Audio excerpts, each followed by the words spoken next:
We work for one of the top 6 cable news organizations in America. We don't have to do anything. That is an awkward as fuck line. You would say who you work for. You would say we work for CNN or Fox or NBC. Yeah. You wouldn't say we work for one of the top. Like, you wouldn't put all those words into it. Nah, you're right. I work for blah blah blah. Yeah. You can't tell me what to do. Yeah. I work with Bill O'Reilly. Oh wait, no, he got fired. I work with Tucker Carlson. No, wait, he got fired. I work with Glenn. No. Can't do that one either. Although he owns a news network. He owns a network. Yeah.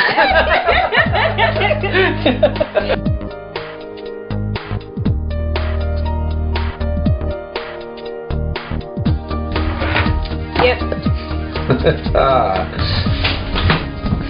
We doing this?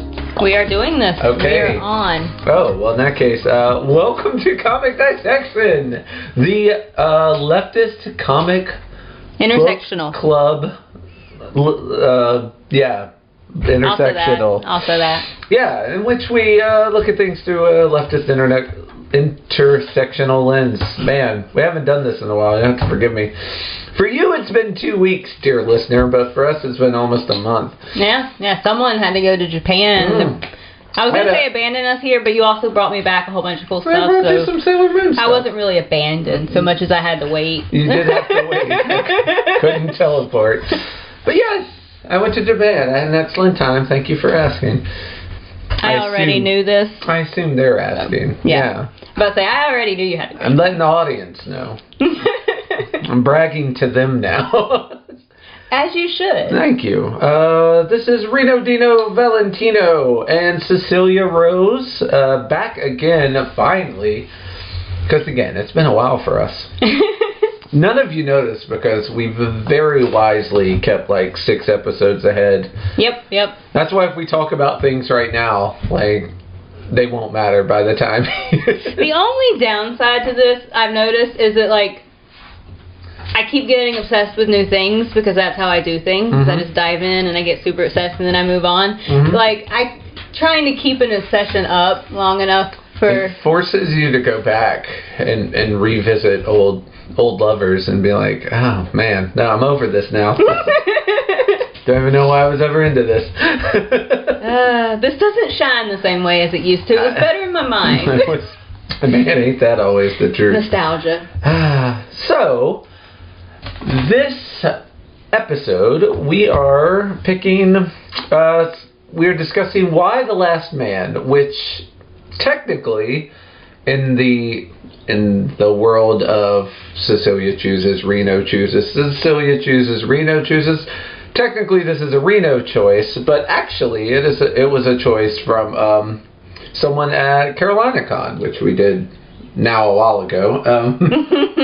It was a minute. It was a hot minute ago. But while we did that, we had a place where people could write down things that they wanted us to cover. And someone suggested Y the Last Man, and I actually already had a copy of it.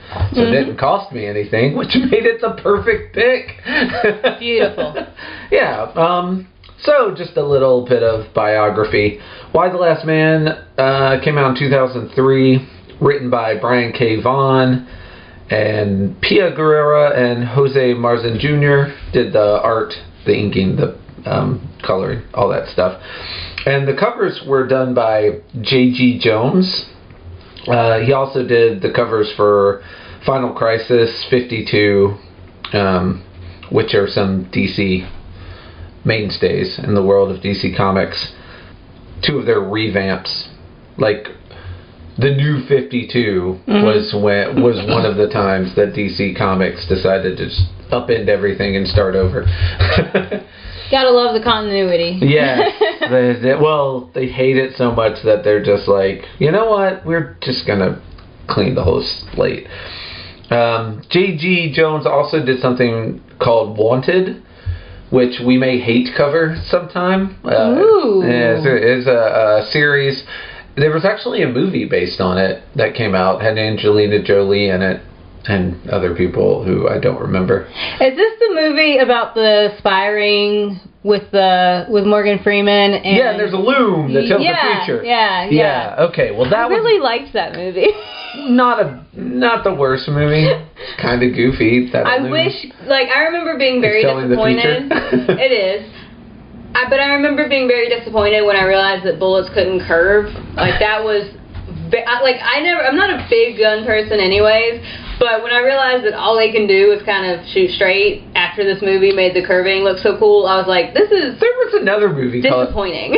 I think it was called Equilibrium, but there was like this gun kata stuff where people would like flip their guns around and cause bullets to bend and stuff. It was ridiculous then. It remains ridiculous. It was just something, it's one of the many things where fiction is better than reality, and I'm regularly disappointed. It's certainly cooler, and that's certainly a comic book concept, right? Mm-hmm. That you can like flick your gun and make the bullets go around corners. Yes, like that is so much cooler. Yeah, it's comic book as fuck. But the book that's based on is more of like, I don't know, it's kind of almost an incel's wet dream. It's like this dude who's just getting beat up by life, and then he finds out he's actually a supervillain, and then like everything, he becomes the alpha male, and everything comes to him super easily, and it's like it's a hard I'm all for hate reading something. I think that would be fun. Well, we could certainly do. I don't know if I have it. I had a copy at one point, and I hated it, and I may have gotten rid of it. That makes sense. Yeah, but if I still have it, we can hate read it. But I'm not gonna fucking hold, I'm not gonna hold that dude responsible for that just because he did the covers. This is fair. J.G. Jones, you're fine. We know you're listening. Yeah, we know you're listening, and you're fine. And Brian K. Vaughan also wrote The Runaways, Pride of Baghdad, which is amazing. Pride of Baghdad is about a bombing that happens in Baghdad that releases some lions from the zoo, and you follow the lions around. It's great. I love this premise. Saga, Paper Girls, which has recently gotten a show. Under the Dome, which I think was sounds like a Stephen King thing. Yeah. Anyway, he's written a lot of things. Why the Last Man was one of his earlier successes, and actually he was nominated for a Writers Guild of America Award for Best Dramatic Series. He got a lot of stuff. Yeah. Real famous fella as far as the writing goes. He is successful as what he does. And one of the things he did was Why the Last Man, which we are going to cover volume 1 of today. And without further ado, we are going to go into Unmanned, which is the name of...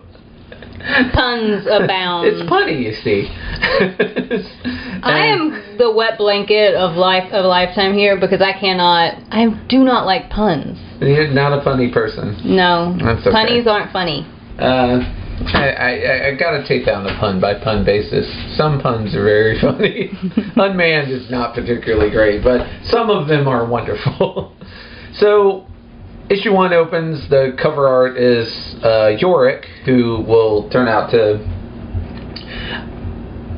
in a way, he's the main character, but he's really not, because he's just the person around which everything happens. But he himself doesn't really... I don't know, he doesn't do a lot for me, personally. I found him very unlikable. Yeah. Him and his Appersan, which is his little monkey. The monkey's awesome. The monkey's pretty cool. So, we're covering to a very... we're opening on a woman covered in blood, saying that something's wrong. She said her little boys are sick, and they're throwing up blood. And she's talking to a cop. Female officer, and she's like, there's nothing I can do, it's too late, it's like this everywhere, my partner, my husband, all over the city, all over the world, maybe, it's all the men are dead. And then we cut to page 5, which is... That panel, this is actually where my suspension of disbelief started evaporating, because all the men are dead, and then she shoots herself in the head. Well, her and husband I'm like, is dead. She would not be the first person. Here's the thing. I cannot imagine killing myself. There are a ton of references to Shakespeare in this book. So forgive them if someone pulls a Romeo and Juliet right here at the beginning. And this thing is chock full of Shakespeare. So Not this was the first surprising. part where I got the first page, and I'm like, look, I love my husband. I am married. Apparently not. There is a man Apparently that I not. live with who I would miss if he just vanished or died or whatever.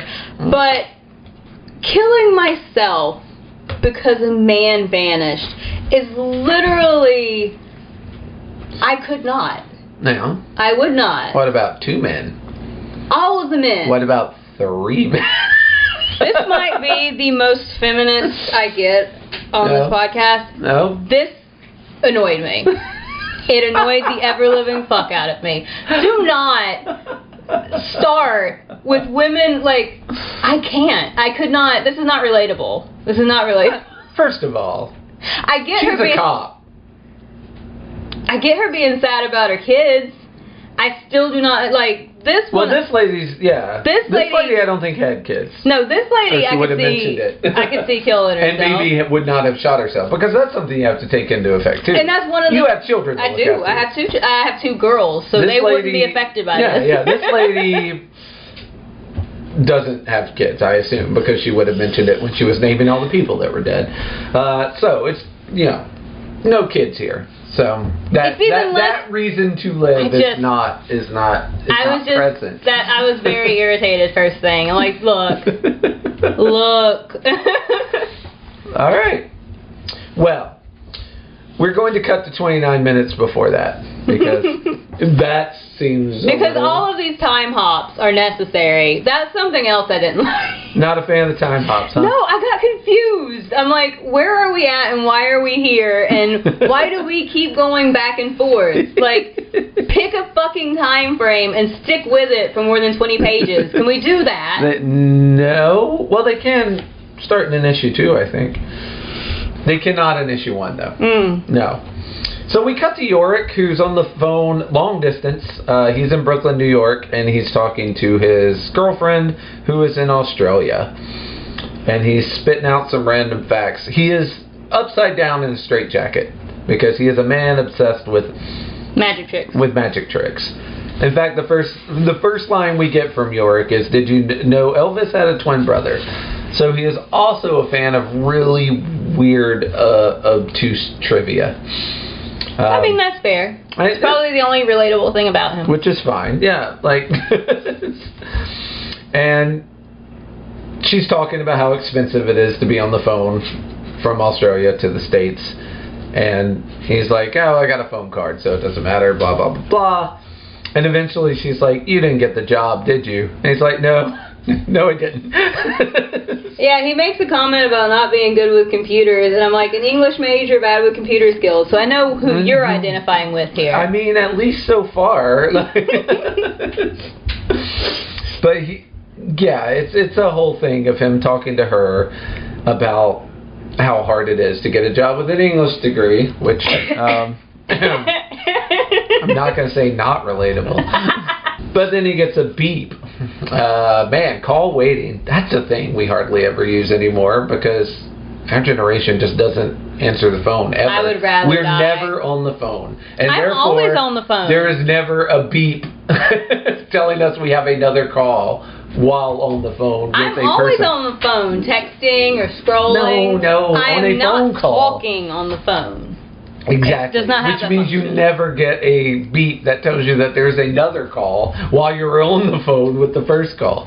That is something that went out in 2003, I guess. But he gets a call, and it's his mom, who is Who's not winning any parenting awards. She is not. She's a politician who is a little too on the right for my taste. Isn't she technically a Democrat, though? She is. Which doesn't mean anything. She is a Democrat who is pro-life. And that puts a lot of beef between her and some of her constituents. But yeah, she's talking with a senator, and he's asking the congressman if she's going to back his vote, and he's like, no. He's like, come on, lady, is this pro-life crap again? And she's like, no, it has nothing to do with that. And he just kind of rolls his eyes. He doesn't buy it. Mercy. And then he gets called away for the president wants to speak to him, the senator, the guy, about 355. And so he walks away, and the umbrella holder for this congresswoman says, what's 355, ma'am? That's not a bill, is it? She says, who knows? But if he's meeting with the president, probably something about baseball. So we cut back to Yorick, and we get to meet Amberson, his monkey, who is currently throwing poo at him. Ampersand is the curly symbol for and, like in Turner and Hooch, and Tango and Cash. So, which I actually did know that, but it was kind of a fun. I liked the monkey. The monkey made me happy. The monkey's great. And it's also interesting. I wonder if this is a thing you can really do. So you apply for it. A group in Boston was looking for people to train the thing, so I volunteered. These fuckers are supposed to help quadruple GICs with their daily chores and shit, but don't ask me how. I don't know what GIC is. But anyway, apparently he's supposed to be training this monkey to like help with chores and stuff, so they can then give it to someone who's struggling, like a vet or an old person. I don't know. It's like an emotional support animal. Yeah, it kind of, except it also does laundry. Or at least it would in the right, if he was better at training it. Yeah, something else he's not good at. No. Can't do computers, can't do monkeys, can't get jobs. This man needs talents, and he does not have them. Yeah. But yeah, it's strange against abortions, but okay with the morning after pill. That was his mom. I don't know what's up with that. And then we're what, in Palestine? Is this Nablus on the West Bank. Yeah, I wrote, oh goody, we're in Palestine now. Not a weighty topic with a lot of nuance at all. No, we're jumping in to the heavy-handed end of the pool. And here's a weird part. So there's a female soldier shooting at people and some news jockeys, and they're yelling at her because she's shooting at people who are just throwing rocks, and she's like, well, I was just shooting rubber bullets, I'm shooting them over their head, blah, blah, blah, blah. At least she's using rubber bullets correctly, which is apparently something that the police forgot how to do in the 20 years since this comic book came out. Yes, I'm sure they knew till right before this day. Just saying. Yeah. But there's a funny line here where one of the news guys is like, darling, we work for one of the top 6 cable news organizations in America. We don't have to do anything. That is an awkward as fuck line. You would say who you work for. You would say we work for CNN or Fox or NBC. Yeah. You wouldn't say we work for one of the top, like, you wouldn't put all those words into it. Nah, you're right. Now I work for blah blah blah. Yeah. You can't tell me what to do. Yeah. I work with Bill O'Reilly. Oh wait, no, he got fired. I work with Tucker Carlson. No, wait, he got fired. I work with Glenn. No. Can't do that one either. Although he owns a news network. He owns a network. Yeah. I wrote there, honestly, she should have just let them get shot. No matter what they were getting thrown at them, she should have let them die. They would have been fine. This had a bad feel for me because it kind of felt like, you know, the liberal peaceniks, of course, don't understand war and how right it is and how the army's actually doing good. Like, yeah, and especially to drop that in the Israel-Palestine conflict, like right, that's why I started with this is nuance. This is going to be right great. In the Middle East, where we definitely know best what's going on. And also to have them like just hitting on her the whole time. I'm like, yeah, I get it. They're the bad guys because they think you shouldn't shoot at people. I get it. Like it was a little, yeah. Again, she should have let them die. Yeah. I did like this weird thing with the tradition when they asked her what her name was. And she was like, 2 of my siblings died at birth, so when my parents had me, they decided not to speak my name out loud. It's a stupid old tradition done to deceive the angel of death. Confuse him so that he will not know where to find me. First of all, angel of death, he, male. The angel of death is a male. So in this world, fairy tale, they no longer exist. Yeah, death handled. We'll find out that's not true, but it should be actually, by the rules of this paper. Actually, so I was just spoilers for Heaven Official's Blessing. If you haven't read it, you fucking should. And we will be covering it here eventually. But when I was reading Heaven Official's Blessing, there's an arc with the water god and a ghost, which is like a demon. They've got powers and stuff. And the whole crux of this arc is about the Windmaster, because the Windmaster had basically there's a ghost attached to the Windmaster, which just kept making bad things happen to it. They fooled around and tried to hide the Windmaster when he was still mortal from the ghost, but the ghost knew. It was a Reverend of Empty Words. That's what it was. That Reverend knew the Windmaster's name. So what they did was they had to find someone else that had the same name to sort of move the curse over to a different person. Yeah, strange. It's just funny that there are a lot of cultures where names have power and stuff like that. It's really cool. I mean, Rumpelstiltskin's the one I can think of the best of where once you know his name, he has no power over you. So yeah, it's not a known tradition, but it's a neat way to have this lady have be not be told her name. A nameless soldier, as it were. On 17, we get a reminder that this was written in 2003, with where a nice casual R slur dropped right out on the paper. Yeah, I wrote that. Those stood out to me, and I did write down the use of this word on page 17 really shows the age of this comic. Yeah, because holy shit, hits you like a ton of bricks.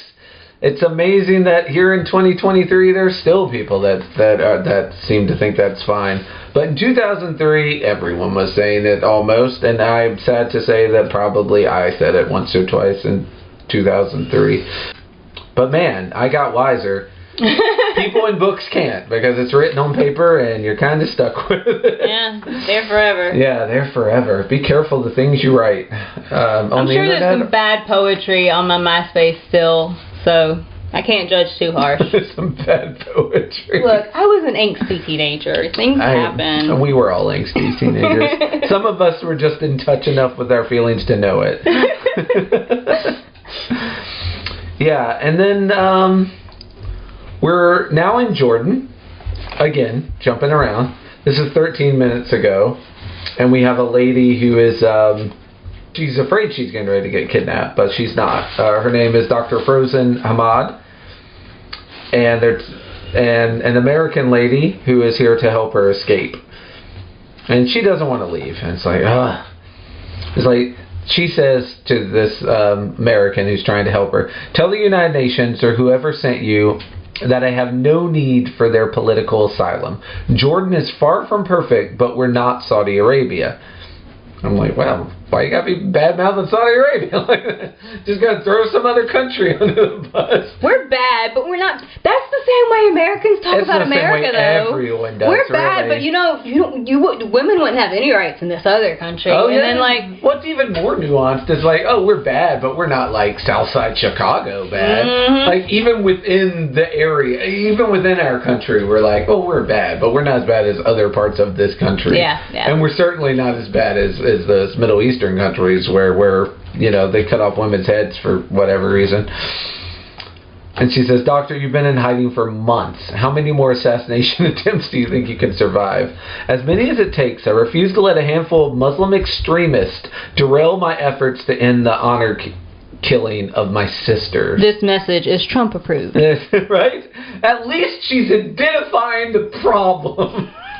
Which Barack Obama wouldn't identify the problem. God, Trump, you fucking moron. I hate it here. All right, and it's kind of interesting that she talks about 1/4 of the murders committed in my country are women killed by male relatives who simply accuse them of adultery or fornication. So we get a little preview of this world without men that we're heading towards, and this idea. It really would be better. Quite a few people. I like it here because it sort of presents this idea that, the men are the ones doing the violence. They're the problem. We get rid of them, But all their problems will go away. So, and as it goes on, it kind of is like, well, no. It turns out the world that, like, is more nuanced absolute than that. power still corrupts absolutely. But there was an interesting, there was an interesting thing that happened with baboons. And a whole bunch of male baboons ate, like, garbage food, and they all died off. Oh, man. So the next generation of baboons were all raised by the women. There were no male influences. Like, the babies, and those babies weren't violent like the male baboons that had died off. Yeah. So, while I disagree with the premise that violence only comes from men, because women can and are violent at times as well. Yeah. I do think if there were a way sometimes to kill toxicity so that it couldn't make cycles that keep recreating themselves. Right. You know. Yeah. There may be worse things. Appreciate it. Just pointing out. Well, yeah, but this comic supposes that the systems that are in place, because they are comfortable and familiar, if all the men were to die out, the women would just fill those roles. That's definitely one way things could go. Yeah. Yeah, and I'm not saying that that's how it would go, but I'm saying that is definitely a possibility. I agree. So this lady is refusing to leave because stubborn, and she ends up getting shot for it. But not for her beliefs, for the thing around her neck. She's wearing a strange amulet, which the American lady who tried to rescue her is actually here to get. We'll be introduced to this lady later on. Yeah, I like her. But she ends up, she's kind of a badass. She ends up fighting off all the people and retrieving the amulet. Yep. And she's very efficient. Yeah. And for the president, there's going to be a slight delay. Culper's ring, this is Agent 355. Yep. So if you recall at the beginning, they were like, something concerning 355. Yep. Obviously, it was 355 is this agent. Yep. And she's getting an amulet for the president. So la-di-da-di-da. She's very... So I guess that means the president survives then, huh? Well... This is still 29 minutes ago, remember? Or 13 minutes ago is when this one's happening. All right. So, wait, that's right. Never mind. Yeah, ignore me. He will survive for about another 12 minutes.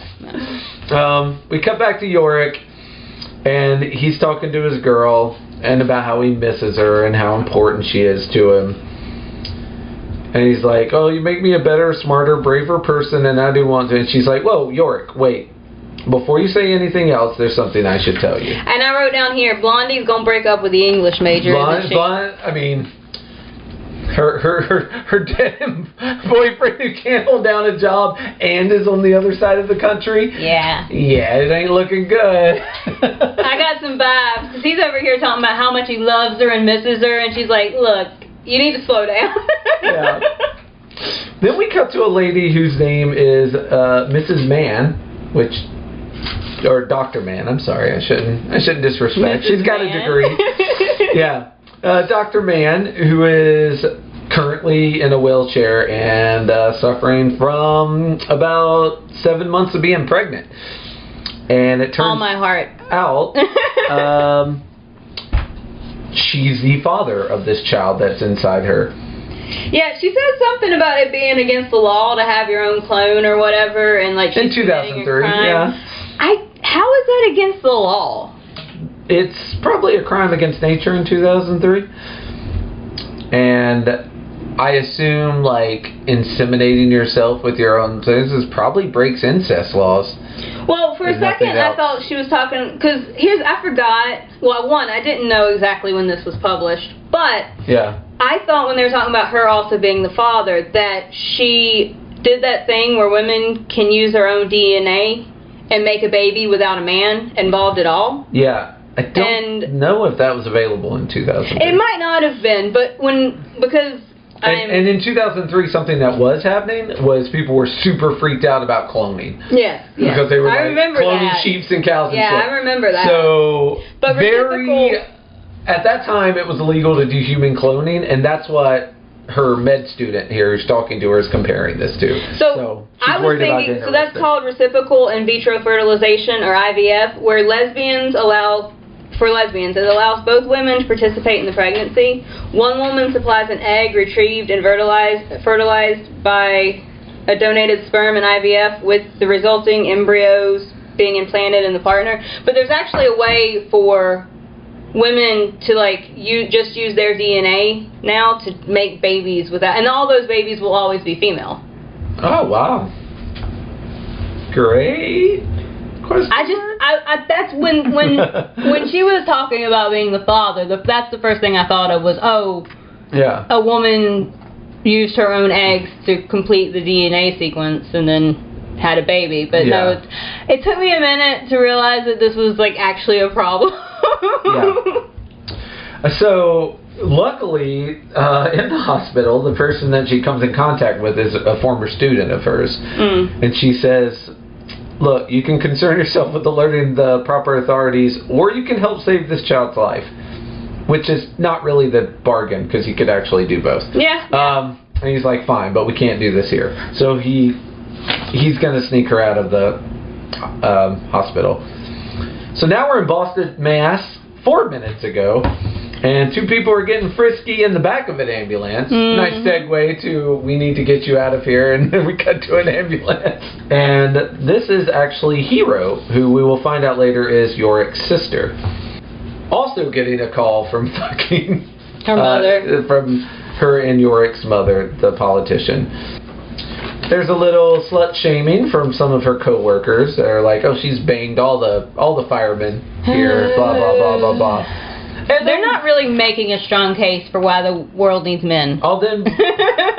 Well, I mean, the women are the problem here. And the guys aren't slut shaming her. It's her female co-workers making her feel shitty. Well, not because they won't do it to her face, but behind her back like good friends. You're right. And to give them a little credit, they are like, "Well, this one seems to be sticking. It seems like she actually cares about this one, blah, blah, blah, blah, blah." But her and him are talking, and they're like, "Hey, we need you, there's a fire, blah, blah." So they're separating. And it's very sad. Not really. They don't establish... They'll finish banging later. They don't establish either character enough for me to be attached to I don't think you're supposed to at this point, because even the people onlooking are kind of giving you both sides of it. They're like, this is just a fling to her. Well, maybe it's not. Well, maybe it is. She likes to sleep with people. Yeah. Well, I don't blame her for that. Obviously not. No. You do you. Yeah. Get well, you do anyway. Maybe. Yeah. Well, they're technically probably just co-workers, not friends. Maybe that's why they're so shitty about it. Maybe that's why they're so shitty. Co-workers can get real jealous if you're the only one getting laid. So, cut back to Yorick, and he is talking about ring that he has. For no reason. And he asks Beth DeVille, who is his girlfriend's name, "Will you marry me?" And then we start doing some fast cuts to all the places we've already been. We go to his mother's office, and they're talking about a party for Yorick's his dad. Yeah. And then they cut to the West Bank, and the fucking journalist is trying to ask out the soldier. She should have let him die. And then they cut to a helicopter, and Agent 355 is bringing back the weird amulet to the president.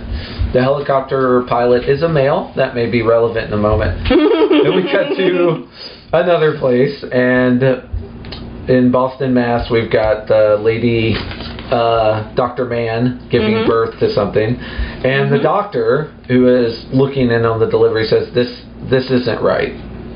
And now we cut to now.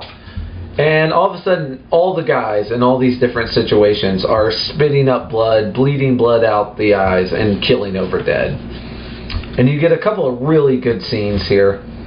You get the Tokyo Stock Exchange in Japan, like everybody's dead. Because in 2003, that was an all-men's club, baby. You cut to the Vatican. There's a priest being held by a nun. I did did write down not the animals. The animals make me sad. Yeah, that was sad. And the poor little girl with the cows. Kings Hill, Idaho, and there's a lady saying, "Daddy, I think Buck is sick," and she's holding like a little calf, and you see some of the calves the poor falling baby. over. She's so some tiny. of them just eating grass and being fine because cows don't care. No. Cows don't give a fuck about your feelings. Nope. And then Amsterdam in the Netherlands, some guy outside of a brothel killing over at a soccer game, at the Space Center in Texas, in a nuclear power plant in Russia, you have alarms going off. In Kenya, you see a wrecked train and a dead giraffe, which is not cool. Again, not the animals, man. The animals made me sad. Then you see 355 trying to land this helicopter because the pilot seems to give it out on her. And then you do get a very sad part with Hero holding the guy that she was with. So apparently she cared, at least somewhat, because she was holding her and crying. Dr. Mann says, "Oh God, this is all my fault." Apparently blaming the clone baby she gave birth to for causing this whole mess. I do not understand how that happened. Just a coincidence. Like, you gotta think, if it happened at that exact moment, and again, in the infancy of cloning technology, you might could think it. I suppose. And also, it's not like she knows that it's happening all over the world. For all she knows, it just killed everyone in the doctor's office with her. Right. And we cut to the soldiers, and they're yelling at each other because, hey, half their army just dropped dead. Probably more than half. I don't know what the women population is in the armies in the Middle East. I have to assume it's kind of low. Well, some countries, like if this is Israel, which I thought it was when I was reading it, everyone has mandatory conscription. So. Oh. So in Israel, man or woman, everyone serves in the military. Right. So you probably. Thank you for that tidbit. Yeah. You probably do have a good populace, but also a lot of dead people. A lot of dead people. And then we cut back to the cop from the beginning who's holding the gun to her head, and she says, "All the men are dead." And then we cut to Yorick, and you hear a bang. He was very not dead. Yeah, you hear a bang, and he's like, "Hello," and him and his little monkey are just in their room. And I thought that was a very good end to the first episode. I was like, issue 1. I was like, all right. We've set up our stakes. We've set up that every man is dead. I mean, we went all over the world. We checked. Everyone's gone. Yeah. And then, weirdly enough, Yorick and Amberson just chilling in their apartment. Yeah.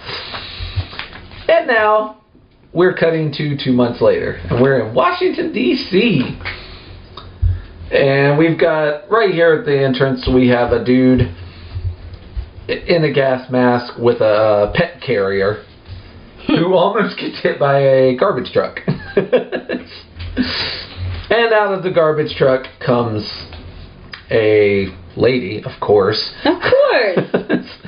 And you find out that she's picking up corpses. Because, man, lots of dudes died. And they are everywhere. You probably could make a killing as a garbage picker-upper. Well, Stephen King's The Stand, the book he wrote, was turned into like an 8-hour special, and one of the episodes, like in 30 minutes of it to an hour, was spent them cleaning up a town that they had taken over, and because there were just corpses everywhere, and cleaning up all of the corpses. Well, yeah, you still have bugs and diseases and all that stuff, so you've got to... And with everyone dropping dead, people are especially worried about diseases, like more so than... I bet they would have masked up for COVID. Oh, man. Well, I know Yorick would. Yeah, because he's walking around in a gas mask anyway. Yes. So, this is where we get our first mention of the Amazons, who will show up again later. And our lady, who is, our garbage lady, who says, no, it's not the Amazons. I'm pretty sure it was the Arabs. Yeah, I wrote down, you gotta love the casual racism. Well... I'm also glad to find out that racism wasn't just a guy thing. We've died and racism lives on. Yeah. But yeah, she straight up is like, I think it was the Arabs. Knowing that this was wrote in 2003, that makes more sense. Because when I was reading it, I'm like, that's just a random thing to fucking jump to. Like, what did the fucking Arabs do to you, bitch? Like, I do not understand where you make these, like, inferences at. Yes. But no, it was written in 2003, and we were all hating the Arabs because, you know, racism and, I guess, September 11th. Yeah, September 11th gave us free reign to hate anybody we wanted. So we cut back. As long as they're brown. And speaking of brown, Agent 355, who is African American, do not know if we've mentioned that yet. I think it comes into play later. It does. Is kicking a door in to a random house, and this house belongs to the Secretary of Agriculture, who is now the highest ranking person in the U.S. government, which makes her the U.S. president. Yeah. Now, that's one way to get a female why president. would you be the highest ranking person? Well, that would only be true if literally every position in front of you was held by a penis. Yep. Which is the case. Yep. So, we do not have Speaker of the House Nancy Pelosi types up in here. I'm not sure if that's really worse. Or, well, yeah. my point this is a lateral move. Yeah. This lady is now the motherfucking president. And she is very confused. Yeah, I don't really think most people who are Secretary of Agriculture are like, I'm going to be president next. That's not the way that goes. Yeah, she's like, look, I'm just a stupid farm girl who misses her worthless ex-husband. I'm not qualified to be president. And she says, yes, Margaret, you are. I know more about you than you might think. I traveled a long, long way to find you. Because I believe in you. I believe you're the leader we need right now. When you took your oath, you swore to be a steward of this land. Are you still willing to serve? I mean... honestly, if she said no, that's also fair, man. You didn't sign up to be the president when you decided to be Secretary of Agriculture. I think when you take those oaths, it's you know, one of the things you say is that you have to step up if a position above you, you know, like... That's a reason there's a chain of command. Like, you eventually... yeah, but I don't think anyone honestly... no one thinks they're going to do it, but that... you don't... when you say the oath, you don't say, but I'm not for serious, because what are the chances, right? Like, I feel like that's always... I don't know, maybe it's kind of like when you join up in the army to get a free education. Like, you... think you're probably not going to get shot at, and you're probably not going to have to shoot people in other countries. But when you say the oath, you say, I'm totally willing to do those things if those things are asked of me. And, oh, it turns out those things are asked of you, and now you're doing it. And they do not take no for an answer very well. Yeah, that's I guess it's one of the many reasons I couldn't be in the military. Oh, yeah, and right? Two, I wouldn't hold anyone to that, I guess, is... oh, I wouldn't either. But then again, that's why I'm not in any position of authority. I also don't respect authority. No, so, like, I respect my authority. Like, if I was president, I'd respect me. And I also would, like, if I was the Secretary of Agriculture, someone was like, hey, you got to be president. I'd be like, yes, I do. That's what I've been thinking since that day I was born. I should be in charge. I should be in charge, and thank God I am. Oh, goodness. Yes. As the last man on earth, I shall rule. Yeah.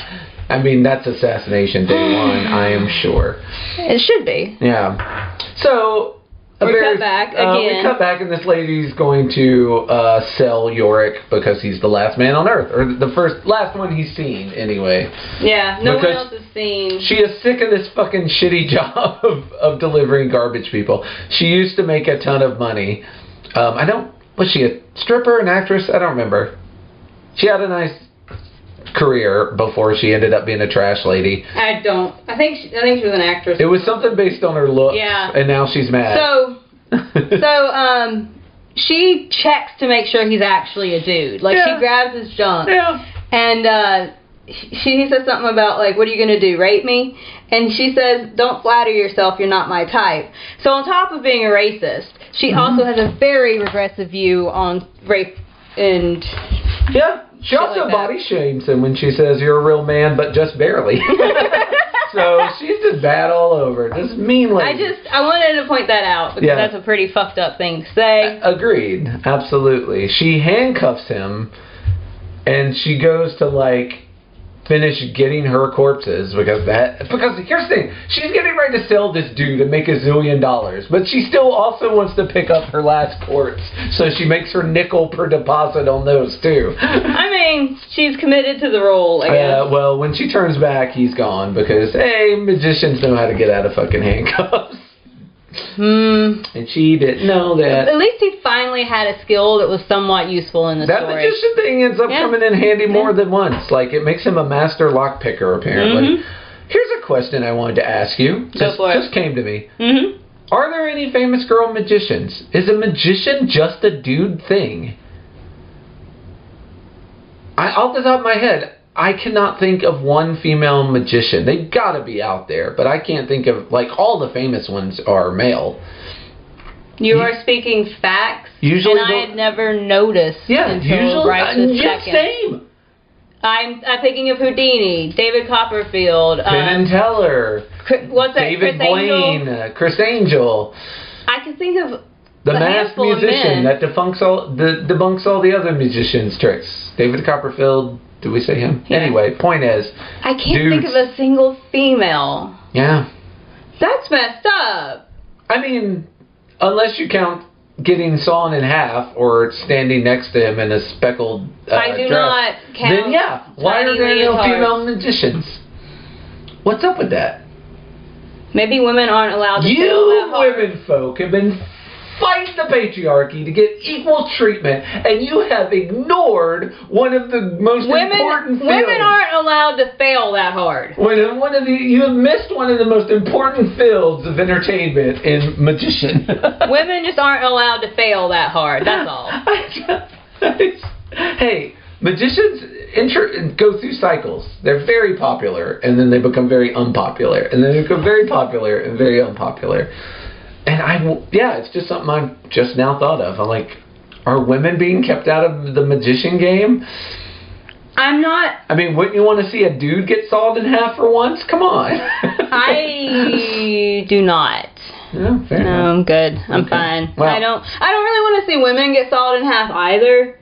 But mainly, I'm just not super interested. Like, Houdini might have been really cool to see. Yeah. Because I appreciate someone who, like, makes a point to, like, bust other people's tricks. And anyone who, like, lays shit out like that, I love that. Yeah. But I kind of like Penn and Teller because that was sort of their game too. Yeah, I don't have anything for musicians like that, really, overall. Yeah, fair enough. Magic's not everyone's game anyway. Like, now, some people are just... Here's the thing. The tricks I've seen before do nothing for me. Like, it's got to be something new. Yeah. Like the pick a card, any card, or rabbits out of hats. Well, that stuff means nothing to me. Speaking of female magicians, though, my Chibi Chibi girl was very interested in learning how to do the quarter trick, like where you had behind the ear? Yeah. Now, was this to impress people or a money-making venture? Just for herself. Well, no, what I was thinking was, when I was a kid, I also was interested in it, but because I thought it was a path to infinite money. No. I just thought I could just keep pulling quarters out of people's ears and just get fucking rich. Yeah. No, I was like, do you know how many Spider-Man comics I can get if I just fucking pull quarters out of ears? No, this was just for self-enjoyment. She just wanted to learn how to do it, That's probably the more healthy reason to do it. But yeah, speaking of female magicians, maybe I'm raising the first one. Maybe you'll get one, yeah. So aim higher, baby. Yeah, wait. There's nothing wrong.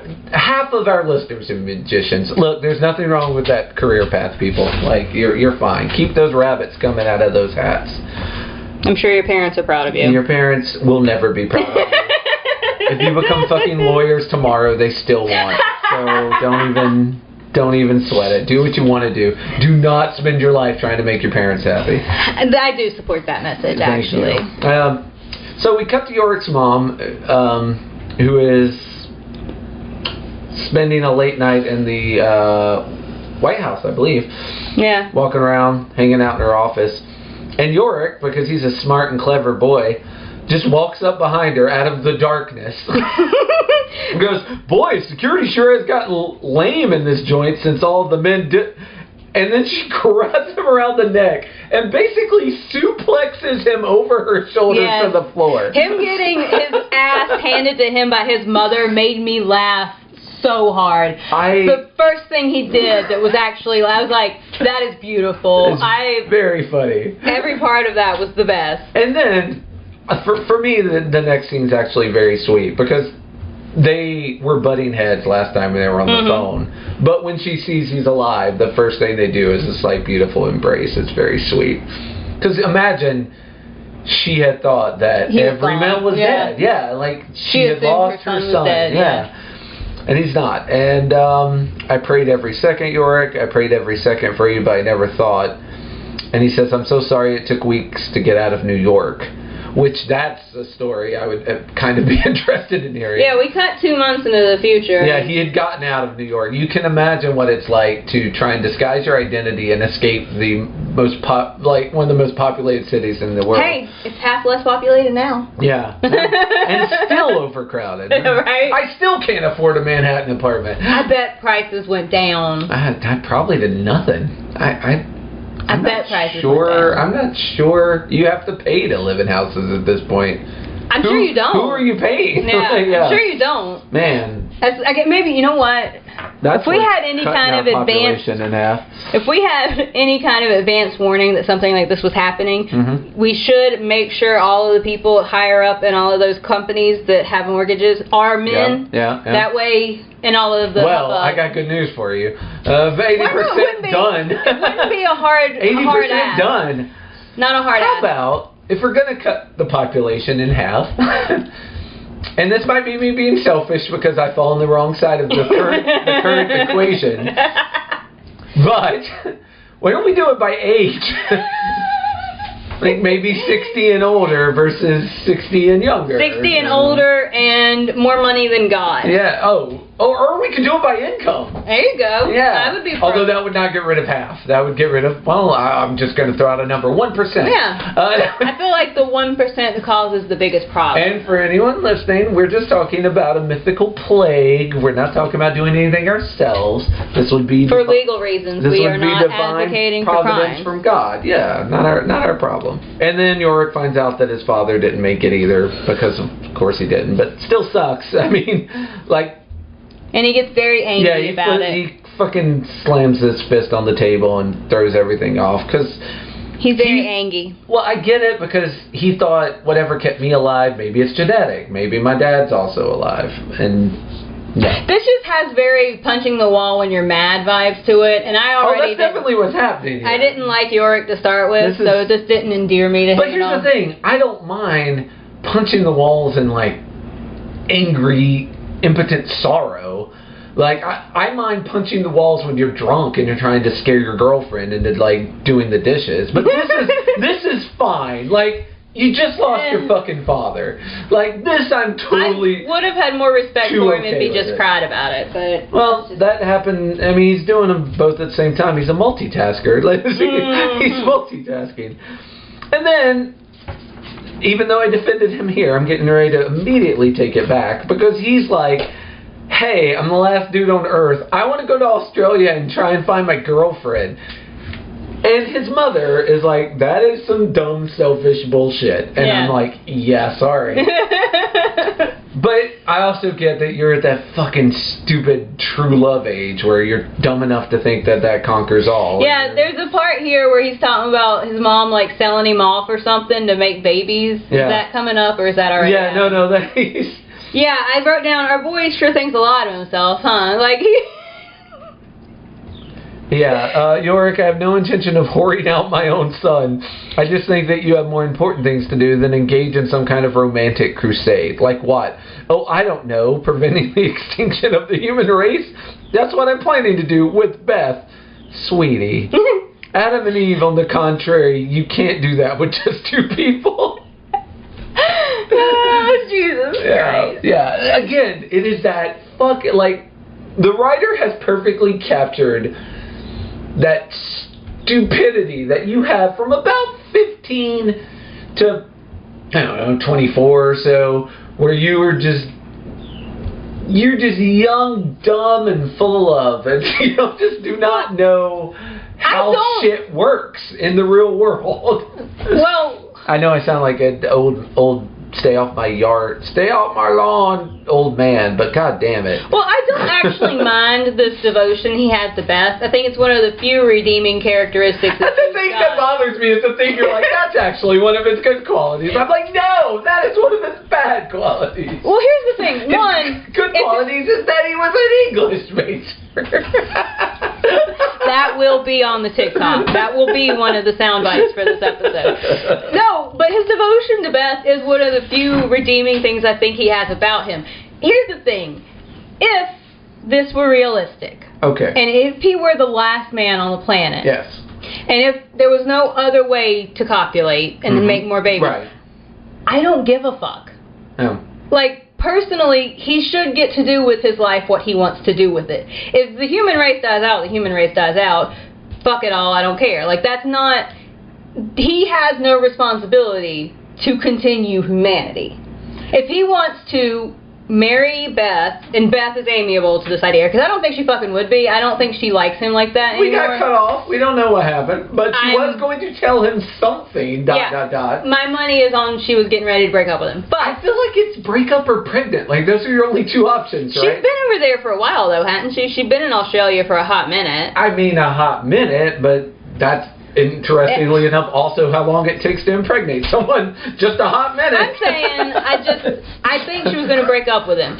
But personally, I am of the opinion that if Beth were amiable and if she wanted to marry him, he should be allowed to go settle down with Beth in Australia. Like, I think he should absolutely be allowed to, but I think he should at the very least consider, like, helping the human race continue. Well, one, now science has progressed, and I imagine that it would also progress. They had sperm banks at this point, so I don't think it's a matter of him making babies. I think it's a matter of him submitting to some tests so they could see what it was about him that made him not...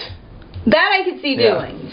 I also don't think that right now is the time to be going to Australia. Yeah. I'm not arguing that his mother should have just been like, all right, let's go get you a boat. Yeah. But I don't think he owes humanity that. And also, where we are today, he's not needed for that anyways. Well, today he's not needed for anything. And except, actually no, today he is still needed for that. If what I'm saying is true, and this isn't about procreation, this is about finding a cure. Yeah.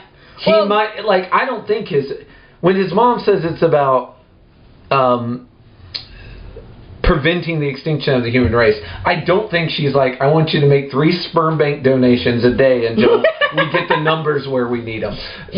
There's sperm banks all over, like, and those didn't, even if a guy was running the thing, I think the fridges will stay on. Yeah. So I don't think they need him for continuation of mankind. He thinks that, but he's a moron. Yeah, I think they need him because he survived somehow. How did he survive? We got to study him. I was following his train of logic, so I also was of the assumption. Never follow Yorick's train of logic. This is fair. He is named after the jester from Shakespeare's, fucking Hamlet. I didn't know. Sorry. I forgot that's where the name came from. Yeah, the famous, they find his skull. Alas, poor Yorick, a man of infinite jest and fancy.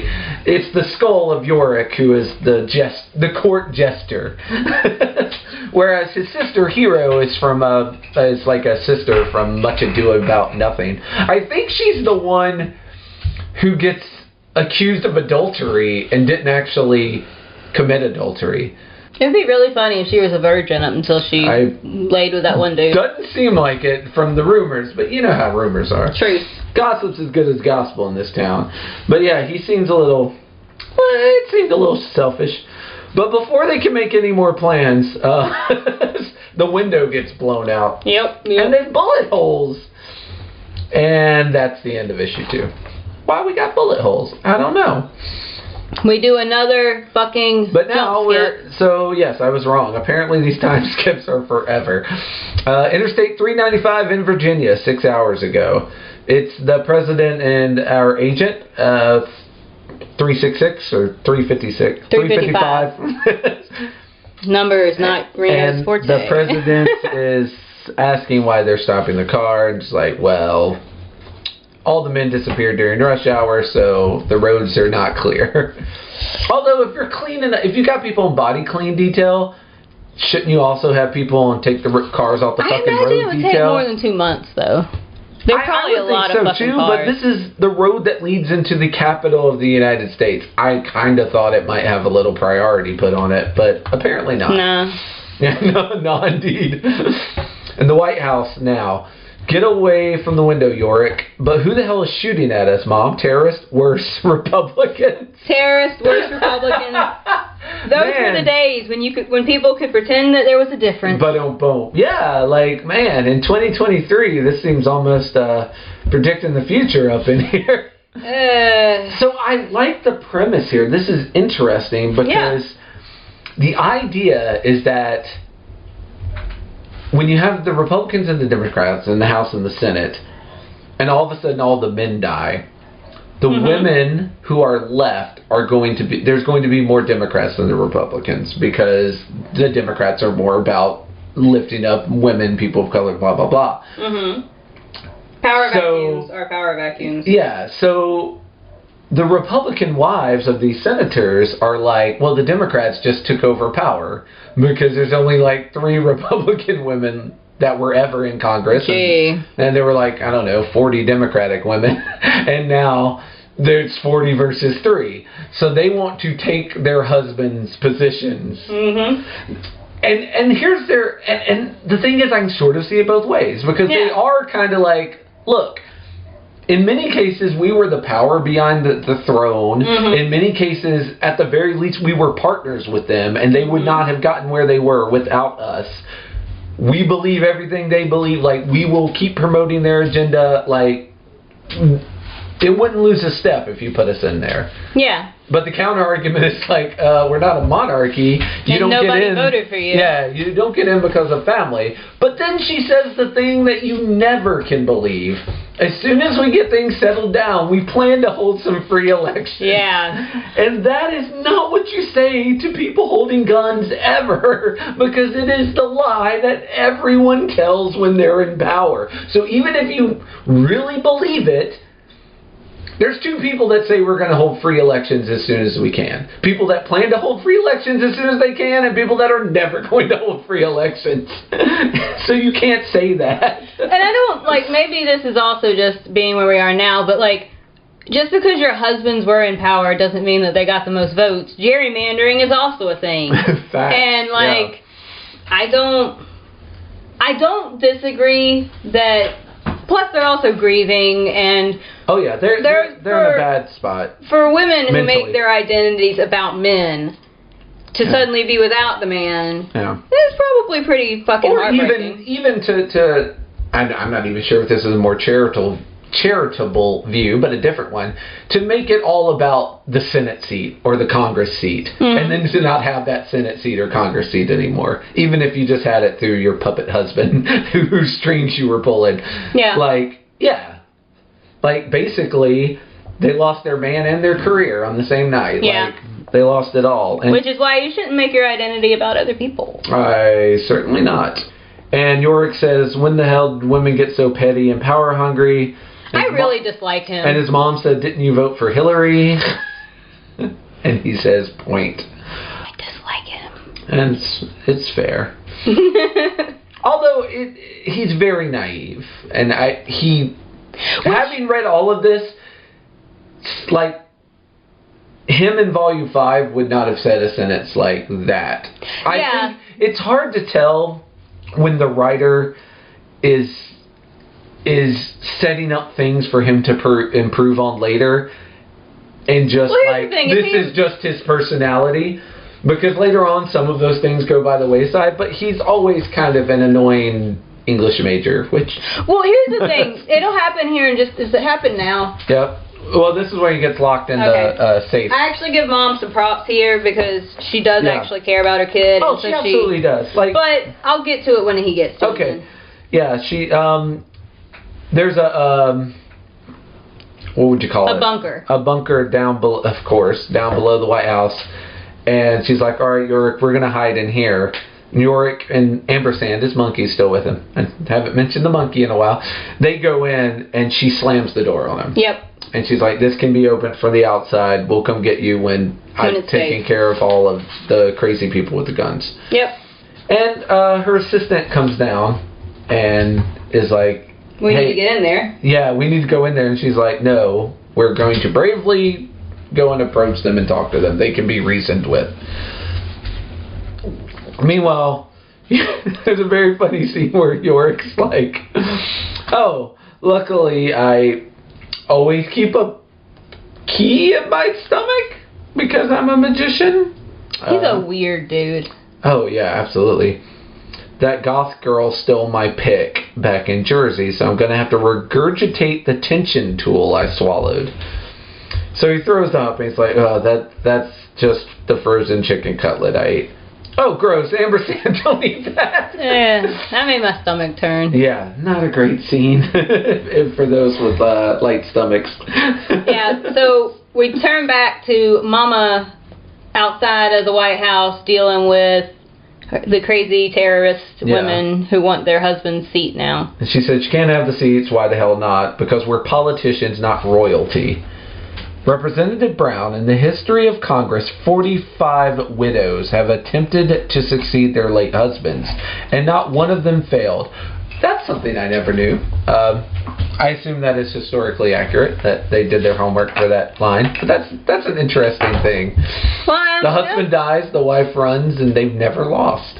45 times they ran, and every time they won. Pull on people's heartstrings. You can get away with a lot. Yeah, I don't know, that's impressive. Yeah. That's impressive to me. But of course... Page 70 is why everyone shouldn't have a gun. Yes, the good guy with a gun. They never say a skilled good guy with a gun, do they? They just say a good guy with a gun. That's the problem, is that you can have the best of intentions, but once that bullet flies... Well, and if you're a person who's like... This chick is obviously nervous. Yeah. And so basically they got one of the Secret Service agents that protects his mom, I think, and she accidentally shoots her in the head. And she didn't fucking mean to. Like, the very next panel is her being like, oh my god, what did I do? My finger slipped. Yeah. She fucked up. Yeah. She shouldn't have had a fucking gun. No. This is one of the Republican wives that has a prisoner. Yeah. And, has one of the Secret Service agents held at gunpoint. And, accidentally shoots her. And then somebody on Yorick's mom's side starts shooting, and things go to shit. Yeah, this is a clusterfuck. But right before that, she says, I understand that, Miss Stahl, and we do intend to hold special elections when the time is right. And that's the line I was talking about. I was like, you cannot describe that in that way. When the time is right is vague. Yeah, that is untrustworthy. When the time is right. Huh, why didn't that fill them with confidence? Yeah. So they start shooting. Yorick is still trying to get himself out. And now, I will give him some credit here, because this is clever. Like, he thinks it through. Yeah, he sees a fire detector, a smoke detector, and he's like, well... This thing can't stay closed if there's a fire, or I'll just cook. Yeah, so, would Nancy Reagan be left to fry, or would she drop the doobie? Yeah. She dropped her spliff in here. Yeah. So he holds the lighter up to the fire smoke detector, and then we cut back, and everybody is shooting at everybody, which is just exactly how you would expect it to go. Yeah. A giant clusterfuck. Yeah. Yorick's mom's doing a good job of trying to keep people calm, but it is not happening. And then 355, Agent 355 pulls up. Mm-hmm. And the President of the United States gets out of the garbage truck that she has driven up. There is a metaphor here somewhere. Yeah, the government in its current state is garbage. I'm not going to speak to the state of the government in this real world, but I was just going to say some things never change. Some things never change. Fictional world, it's garbage right now. Some things never change. I can't. How dare you? How dare you? I am very daring. That's how dare I. Page 76 and 77, God, this loser loves the USA. Yeah, this is what I was going to talk about. This was the one. I was waiting for it, and here he is. Yeah. So, this dumbass gets out of the White House and is like, if you people really care about the next generations of Americans, I'd think twice, you know. Woof. Throwing away a document that's worked pretty well for the last 200 years or so. Has it, Yorick? Has it worked well for the last 200 years or so? As for Yorick. Yeah. What? The founding fathers are dead, bitch. How do you think Yorick is different from any other person in this great country of ours? What advantages does he have besides being white and rich and have a mother who's a senator? I'm sorry, a congressman? This rich white boy coming out to lecture women of color and this. I was done with him right here. I mean, you gotta give his mom credit though. Look at her.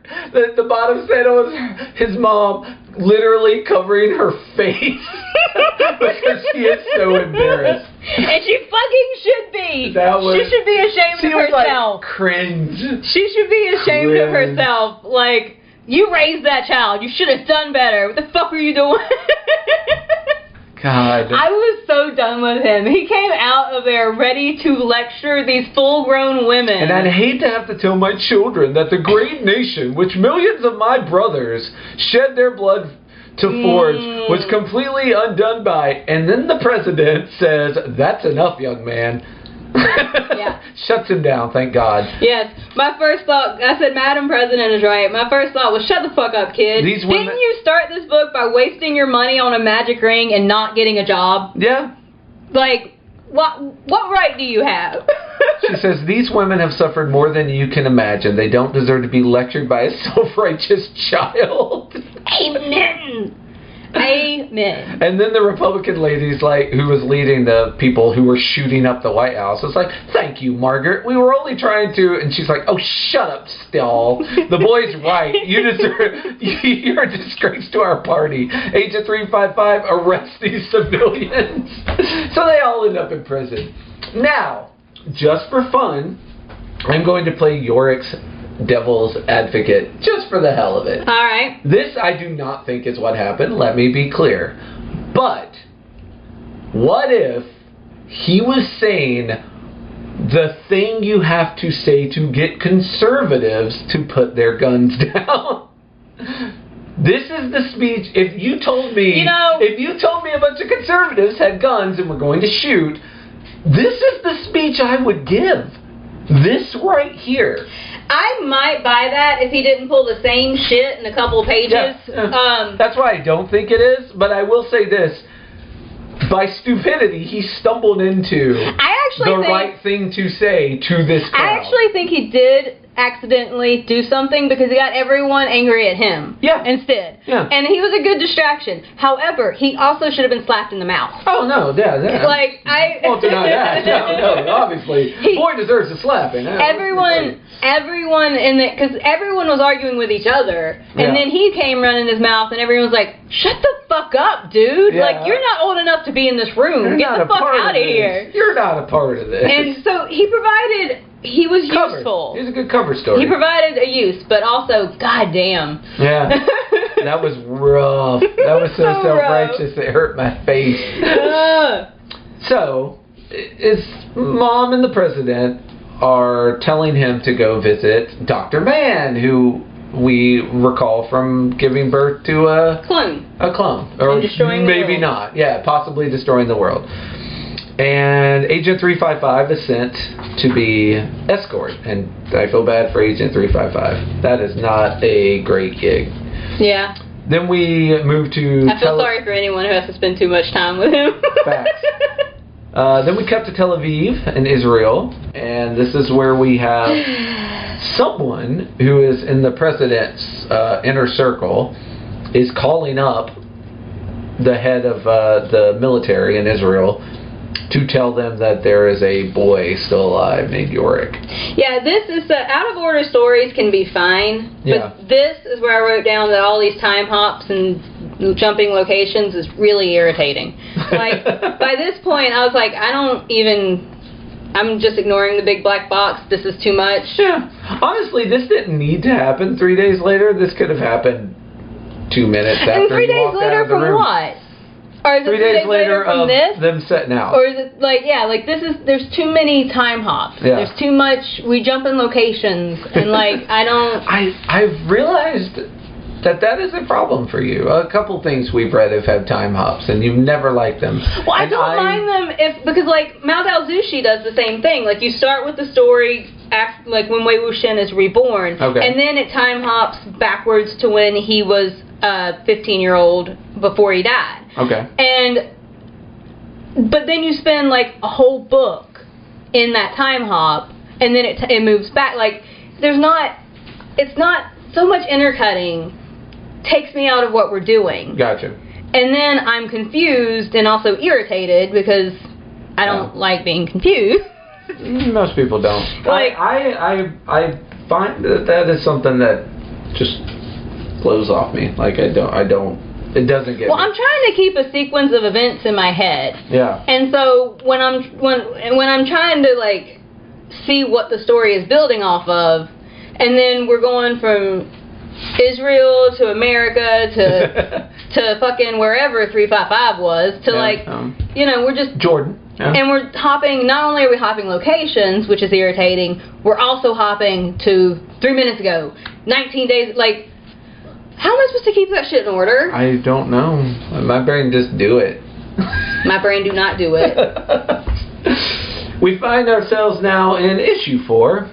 And we open on Yorick getting beat up, which I'm sure Cecilia is pleased with. Yep.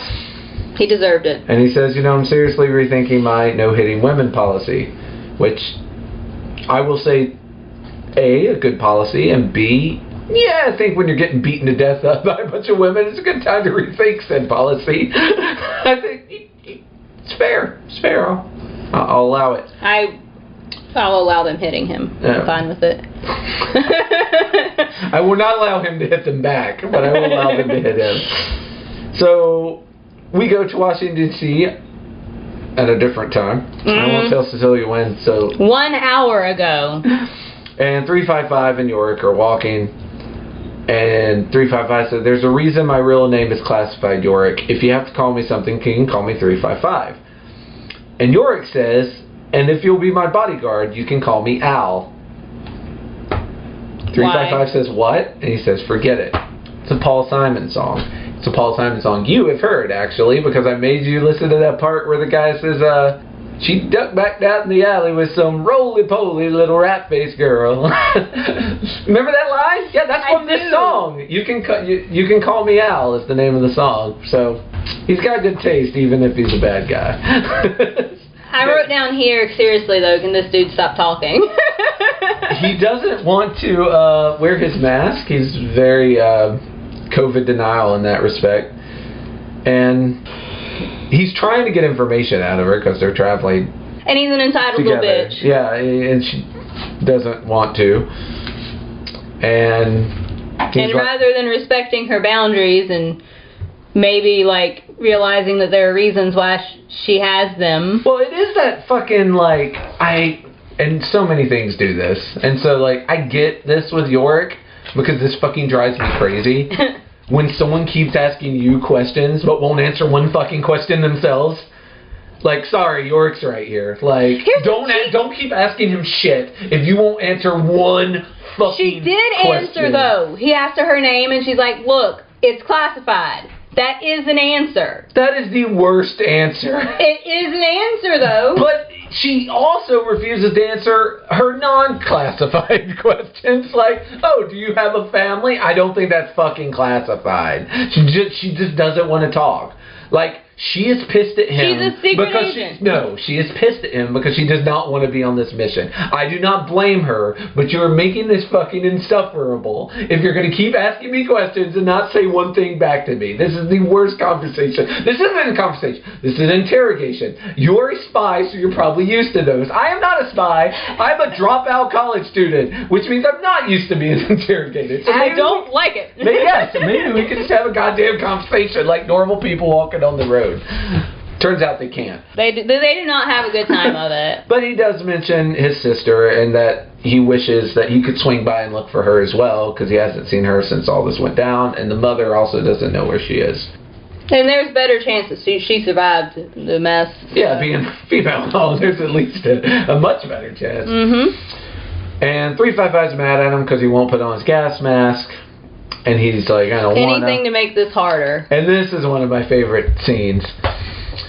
Yorick says, what is that noise? Is that singing? And 355 says, probably coming from the shrine. And he's like, the shrine? She says, they turned one of the monuments into an ad hoc memorial for all the men. He says, which monument? And she says, guess. Of course it's the fucking Washington Monument. Not the shrine shaped like a phallic symbol. The phallic one, baby. And then Yorick says, oh, always about that with you ladies, isn't it? And she says, hey, we didn't build the thing. And she's right. Yeah. And he wants to go by and pay his respects. She says, we can't. He says, fine, hold my monkey. She's like, I'm not going to take care of your... And then she looks up, he's gone. Yeah, I wrote right here, this kid deserves whatever's going to happen to him, and I hope it sucks. This part I'm fine with.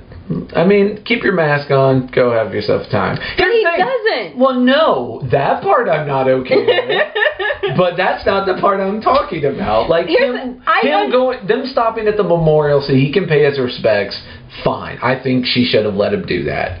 She didn't, so he just fucking took... He's like, no. He could have still put his mask on. It is. He doesn't keep it on because he gets mad at some ladies who get mad at some men. It's this hate cycle. It's this endless I wrote, cycle. bitch couldn't make it 10 pages, could he? Yeah. Although there is a very... I like this part where they're talking about everyone that's been lost, like just in the music industry. Yeah. Like they just picked one industry and they're like, yeah, wow. Prince is gone. Yeah, no more David Bowie, all the Eels, Radiohead, The Who, U2, Tom Petty. Fall Out a lot Boy. of them have died since 2003, which makes this even worse. We have lost David Bowie. We have lost Tom Petty. Prince. Fucking suck. God, we lost Prince. Yep. Anyway. Yeah, not fair. So they're talking, and then she's the lady he's just befriended sitting here at the memorial is talking about starting a band and asking him if he can play drums. Aww. But before he can answer, the world's already healing. Yeah. We're starting a fucking garage band. But the Amazons roll up, and this is our first time we actually get to hang out with the goddamn Amazons. Mm-hmm. So. The Amazons actually remove one of their breasts, much like the Amazons of lore, who would take off a breast so they could be better with a spear or on horseback or with a bow. That's the myth, anyway. Yeah, that's the myth. And these Amazons have been going around and blowing up sperm banks and destroying anything that, They hate men, and they're glad they're gone. Yeah. They don't. They think it was a divine judgment from God that took the men away, and anything that doesn't move on without the men is blasphemous and evil. So they show up and they start spray painting the memorial, and they're spraying over like pictures of people's children and husbands that have died. It's sad that religious zealotry can be made out of anything. It really That's can. depressing. It really can. It really can. I mean, look at some of the ridiculous cults that have started and gotten traction. Like, look at QAnon. That was exactly where my head was at.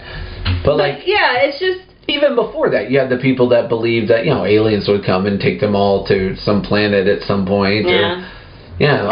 Heaven's Gate. Yeah, Heaven's Gate. All you need is one charismatic leader who has something to gain by making other people believe dumb shit like this.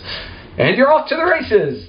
And Yorick is offended at the spray painting of Good Riddance onto the Washington Which is a Memorial. really shitty thing to do. Oh, absolutely. Like I dislike Yorick, but I'm not a fan of the Amazons or any of this shit. Oh no, the Amazons are not in the right here. I hope no one thinks that we are saying that they are. This is true feminism through conservative eyes. This is what the conservatives think all feminism looks like. Yeah.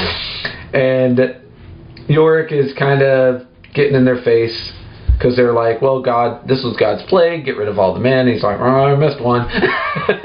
And of course, because how else could this have ended? They're like, well, we'll fucking remedy that. Yeah. Like, I don't know. Did Yorick think they were gonna like put him on their shoulders and like carry him around like he won the big football game? Like Probably, I said, because bitch he's couldn't not have lasted good at this. 10 pages. He really couldn't have. He does some excellent spray paint to the face, though, so I'm always. And a then fan they of proceed that. to beat his ass. Oh yeah, And I think he earned it a little bit. To that be is the perfectly last honest. good hit he get. No, I'm sorry, he gets another punch in. So he did rethink his hitting women policy and came out on the other side of it. And then they proceed to almost slice his throat. Yeah. 355 does save him, and I wrote down here 355 should have let them cut him a little. And it's a very cool the way she does because the leader comes at her and she takes her out like one punch. Yeah. And then she just tells the other, run. And they all do. She should have let them cut him just a little. I'm not saying let him slice his throat all the way, but just a little nick. I mean, she sort of agrees with you because he says, cutting it a little close, aren't we? And she says, not really. I've been watching you for the last 10 minutes. So she should have let that ass get beat. Just a little nick, and then been like, remember that. I don't think you could risk it. You're doing it for the president, and I don't think they're going to do a practice nick. I think once the knife goes by, I'm just saying, the story's over. Just a little bit. Yeah. Just a little bit. And she is very mad at him. She should be. Although, God damn it, once again, he is very stupid and very clever, which makes him kind of infuriating because he does really dumb things, but he also does really clever things. The whole reason he picked this fucking fight is because they needed motorcycles. He got him motorcycles. So it's like, there's probably another way to do that. Yeah. But and not only did he got him the motorcycles, fine, but he also outed himself as the only man alive in front of a large group of people who will talk. He also says where they're going within earshot of the lady they did not quite knock out. Yeah. We're actually going to the Baltimore Convention Center. Woo! Convention Center! This is where I saw Beck play. Woo! And we get to meet the leader, Victoria, who is the head of the entire Amazon League. Yep. And she very much paints a different face than the people we saw out and about. She's talking very peacefully and kind of much more diplomatic in her speech. She's very like, well, the fight continues, women. I want to lift up all women. We gotta blah, blah, blah, blah, blah. She's the cult leader. She is the cult leader. Yeah. She is the charismatic cult leader. And the girl that tried to fight Yorick comes in, the red spray paint still all over her face. And it's like, meh. And I really like this reveal because Victoria's like, all right, we're going after her. Who's going to come? Who is familiar with that area? And someone raises her hand. She's like, oh, thanks. Forgive me, you're new here, aren't you? What's your name? She says Hero. So it's Yorick's sister. Join this Amazon cult. And I wrote, ooh, is Hero going to kill her brother? Yeah. And I want to give props where props are due. This, page 105, great is cover. A beautiful cover. Yeah. This is impressive. I love the way this is drawn. Yep. Like, all of the chains, it's really good. Yeah, Yorick is enchained. There's a woman's face at the top. And there's looks like a makeup ad. Australian art carvings in the background, and what's the name of that big rock in Australia? The huge flat, Big Sur, maybe? I don't know. Anyway, you'd know it if you saw it, and you will when you see the cover of the last issue of Volume 1. It's just really fucking pretty. It's a beautiful page, cover. like, and he's all in black and white, and everything else is in color. It's just really pretty. Yeah, and this is our guy. or cover artist. He's talented dude. So we cut to a dream that Yorick is having, which is where we get our cover. He's all in chains, and his girlfriend's there and naked, and she's telling him not to come to Australia. Don't come find him. She says, "Don't come, Yorick. Don't come for me. Stay away. You know why. You know why." And then her eyes and nose are bleeding like she's got the man plague. Here, Blondie has no nipples, which irritates me. And also, there's a. That's not a nipple. That's blood. But it's blood in a nipple shape. I don't think that's a nipple shape. But at any rate, I think are weird. She also doesn't have pupils. She didn't seem to notice that. I just figured her eyes were rolling in the back of her head. So were her nipples. Her nipples were rolled in the back of her head. It happens to women all the time. You don't know very many women, do you? I don't know anatomy. No, I think his subconscious knew she was gonna break up with him. I think that is the you know why.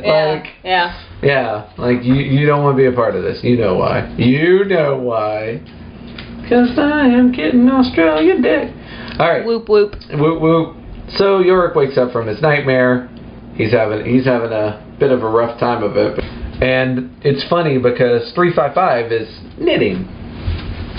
And Yorick is like, "Oh, I thought you were only interested in things that kill people." And she says, "My grandmother taught me it's just something I do it's just something to keep my hands busy." He says, "What are you working on? A rifle cozy?" And I like that one. That would work for me. And then she says these things can kill too. She holds up her little I wrote down, "Don't make promises you're not going to keep for me, 355. But it's also interesting, like, again, you pigeonhole people into one aspect of their personality, and they will constantly surprise you. Like, obviously 355 has more hobbies than gun. Yeah.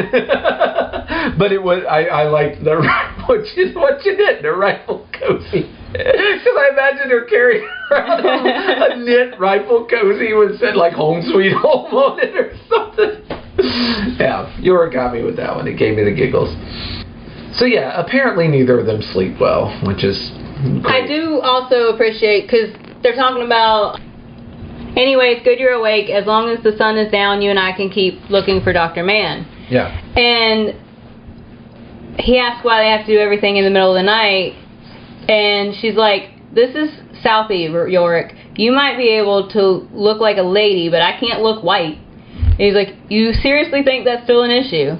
Why? Because this is the 21st century, or because all of the men are dead?" Either way, the answer is yes. And I just appreciate her pointing out the fact, and she's black. Yeah. And white women are just as racist as white Yorick men. in Volume 1 is very naive of women's nature and the nature of the world. Like, he's just the poor boy. He's learning as he goes. Like, this is a sheltered white him dude. Him saying this is just like, wow, you don't know anything, huh?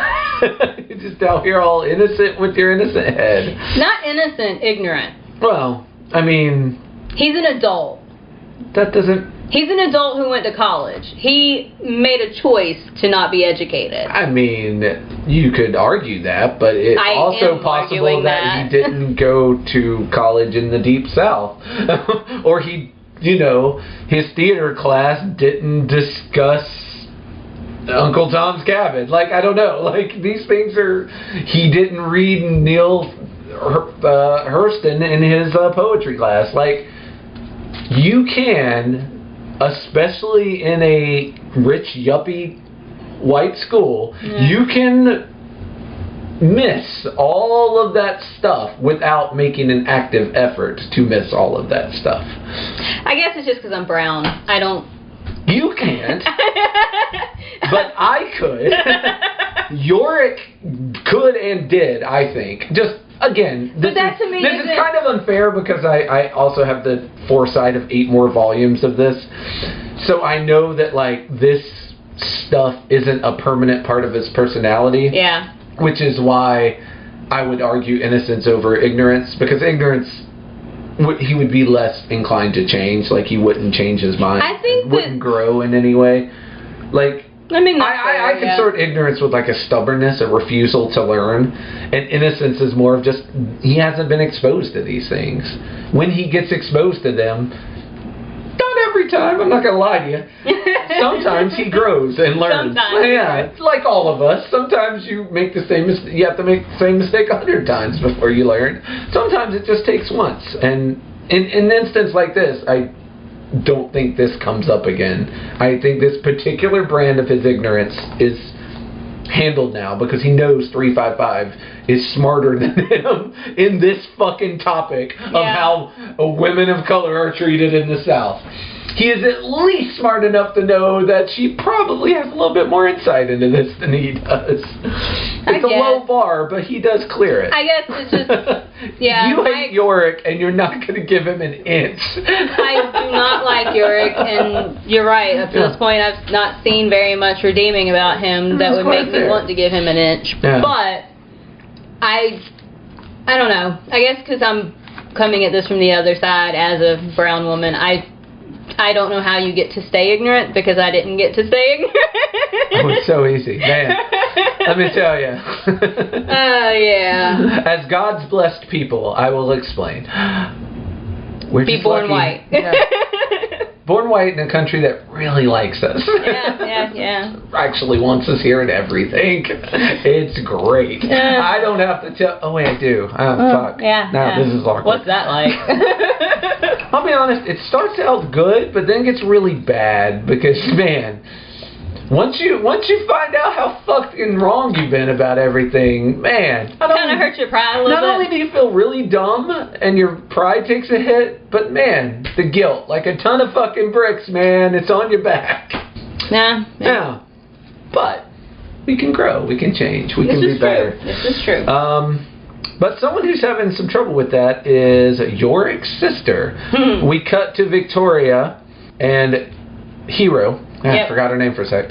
And Hero is yanking out a girl who has the bikes that were abandoned. After 355 and Yorick got to where they needed to be. And so Victoria and Hero are trying to find out clues. And Victoria gives a speech about the word cunt, and how men have used it as a weapon, and basically they should reclaim it and take it back. And she responds by spitting in her face, because she's punk as fuck. Yeah. She's got purple hair and a post office worker jacket. And Victoria does not take well. Victoria, hands the gun to Hero and says, you're going to need to shoot her. Says, shoot her or shoot yourself. And man, Hero does it. Yep. Hero's going down a dark road. We'd already seen from last issue that she's already removed one of her breasts. So she's in deep in this cult. Yep. And now she's straight up killed someone. Victoria gives her a little pep talk. Well played, love. Believe me, I despise barking orders like a patriarch. Rest assured, when the game is over, the queen and the pawn go back into the same box. And much like with Yorick's mom being like, we'll hold an election at some point, I also thought those words rang a little false. I wrote, bottom of page 114, chess metaphor is shit. I've heard it before, and it's bullshit. It is the worst. This idea that we're all in this, even though I rank as a queen and you're a pawn, that we're all in this together, and also goes to show how she views herself. Oh, yeah, she is on a fucking power trip. But this idea, that we are all the same rank eventually. Like right now I'm the queen and obviously I have all the power and you have to do what I say. But eventually we all go back in the same box. Like what the fuck does that even mean? Nothing. It means nothing. A platitude that sounds good if you refuse to think about it. Right. Which I guess cultists, it's a good pick for a cultist to use because their people tend to not be thinking. So we cut to Yorick and 355. They finally found the office building where they think Dr. Mann is, and they're like, this is her last known address. We're going to try and find a forwarding address and see where she's gone. But it turns out, unnecessary. Dr. Mann is still there. Yep. And tries to take a swing on 355, which you cannot do. Nope. 355 is unstoppable. I love her. The Rambo, the Terminator, the pick a female that's badass for this, because I'm just using man examples, which is problematic. I'm just gonna let you keep digging. Can you? Wonder Woman, yeah! Yeah, there you go. Yeah, a comic one even. But yeah, she's a badass and cannot be touched. Dr. Mann explains why she thinks that she caused this. And she was looking for a cure for breast cancer. So her intentions were quite noble. Well, that's what she's working on now. I'm sorry. Not doing cloning research anymore. Now she's working on a cure for breast cancer. And she's 355 says, "Forgive me, doctor, but isn't that a bit like rearranging deck chairs on the Titanic?" Dr. Mann says, "If we're going to be the last generation of humans, we should at least be allowed to live out our miserable lives in good health." And Dr. Mann says, "My child, he's what got us into this mess." And she explains how she thinks because she fast-tracked the research and impregnated herself with the donor egg, that caused this. She says, as soon as the child was born. And she says, "Doctor, you can't be sure the cloning caused the plague. Every woman thinks she did something to contribute to what happened. Even me. It's called survivor syndrome." And Dr. Mann says, "It's not a goddamn syndrome. This is my fault. One minute my baby was taking his last breath, and the next minute all the men were dead." Yorick comes in and says, "Not all of them. What's up, Doc?" And I love this part because she's so like, "Oh my God." And he's all like, "Yeah, I get that a lot." And she's like, "The size of those canines. Is that monkey a male?" Like, she completely ignores him. She's impressed that Ampersand, also a male. And I'm not sure if we've been told up to this point that the monkey was male. I don't know. I don't think so either. Now, look, I wrote down, I know at the end of all of life premise, I know the end of all life premises don't have to make that much sense. Yeah. But seriously, how would that even work? Yeah. Here's what I don't get, is when she discovered that it was everyone all over the world, I feel like at that point you would be like, oh, well, it couldn't have been my baby, because people were dying in Antarctica the exact same time my baby was being born. Nothing spreads that fast. Not to give the cult any credit, yes, that's not to give the cult any credit, though. Divine retribution from God makes more sense.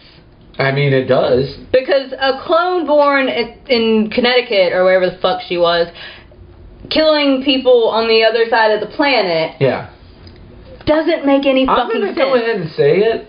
I think it is a syndrome. I think it is survivor syndrome that she has.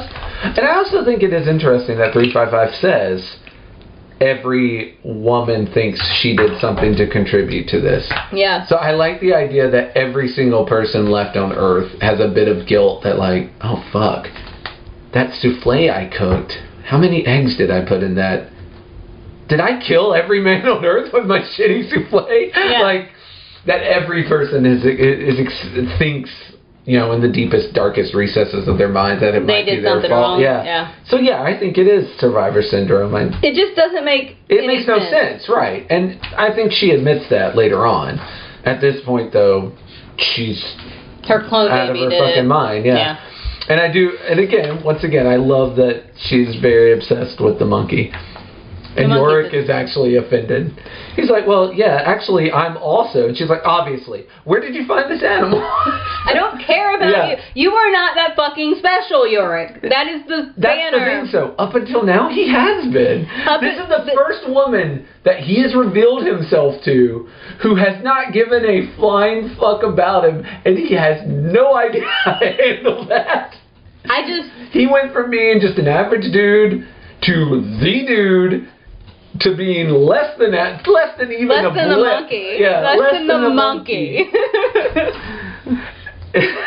So I love that whole scene because, like, Yorick is just completely out of his element, which I think is great. And then the monkey acts up. But then I like this because now Dr. Mann's like, it doesn't make any sense unless maybe I didn't cause the plague, maybe you did.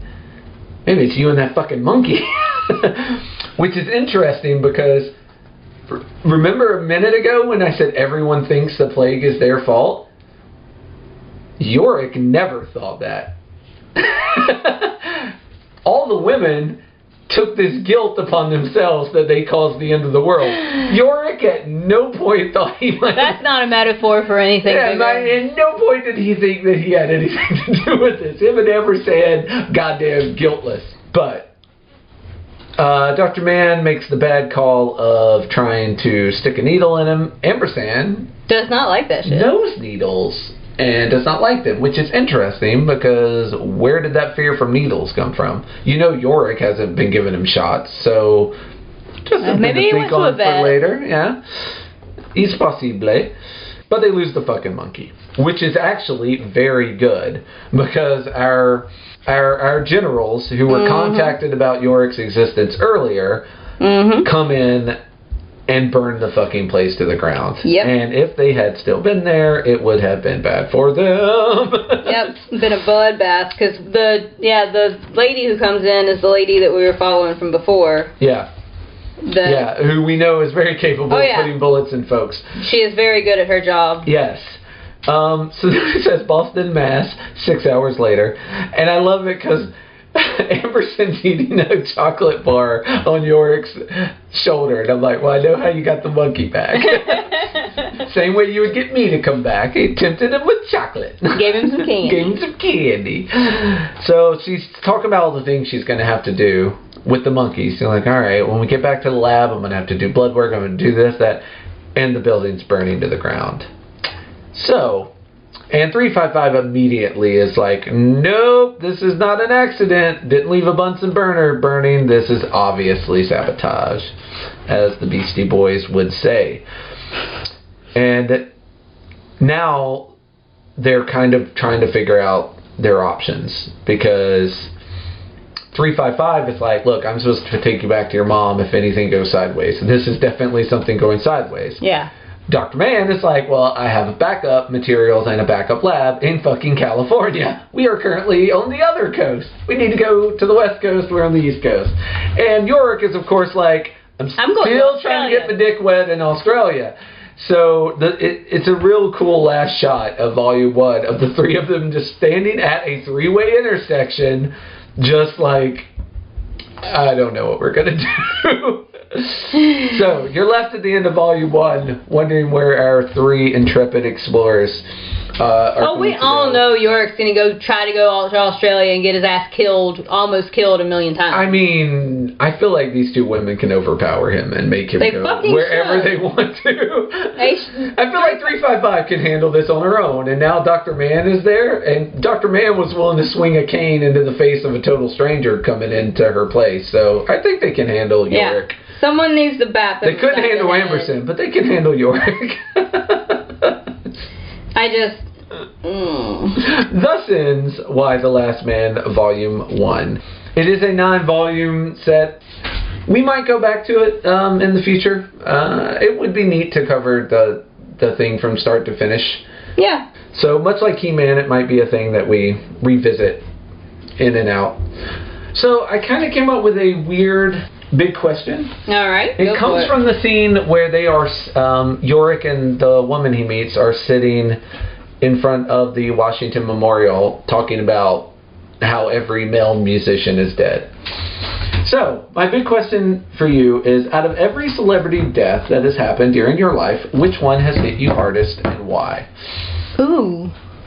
The answer, of course, can also be none of them. Who gives a fuck about celebrities? But yeah, this is obviously musicians, politicians who were on TV a lot. So the only one I can think of at the moment. Well, that would probably be something. Is Jason David Frank, who played Tommy the Green Power Ranger on the Power Rangers. He actually committed suicide on my birthday. Jesus. That would do it. Yeah. Well, and also that was my first crush. Aww. I was little tiny, baby Cecilia. Yeah. Fucking loved Tommy. I had fucking dolls. I used to dress like Tommy. Oh my god! Did you play the flute? Or I did not play the or weird thing. But no, that was my first human crush. I had a lot of crush on cartoon characters before and after, but fair. Tommy was the best. I loved him. And I like... He was the best because he was the bad guy turned good. Those are always the best. And he had hair. His hair was so long. I fucking Everyone else in that show had short hair, right? Yes, and he had a fucking ponytail. He was males, so anyway. pretty. Fair enough. No, Tommy was the crush I had. And honestly, because Jason David Frank came back to the Power Rangers later, he was a crush I got to continue to have for a while. Like, it was very... Yeah, that one might be... I didn't know a lot about him, but I always respected him because he was a person who was never ashamed of his work with the Powerpuff Girls. Maybe. I don't know. He could have did a voiceover. No, and he was always so nice to the fans. He was so proud of it, and he was always super nice at, like, fan events, and he embraced it. Mm-hmm. He wasn't like people who are like, oh no, like, oh, that horrible stupid kids TV show. He was like, look, I did this thing that made tons of people happy. So happy. And like, I took karate because of that fucking show. I took karate. And honestly, to show how mentally unhinged I was even as a child, when Tommy left the Power Rangers after Turbo, which was like the 3rd or 4th season, I stopped watching it and quit karate. Like, I was very upset. I was emotionally impacted. You were done with all of it. All of it.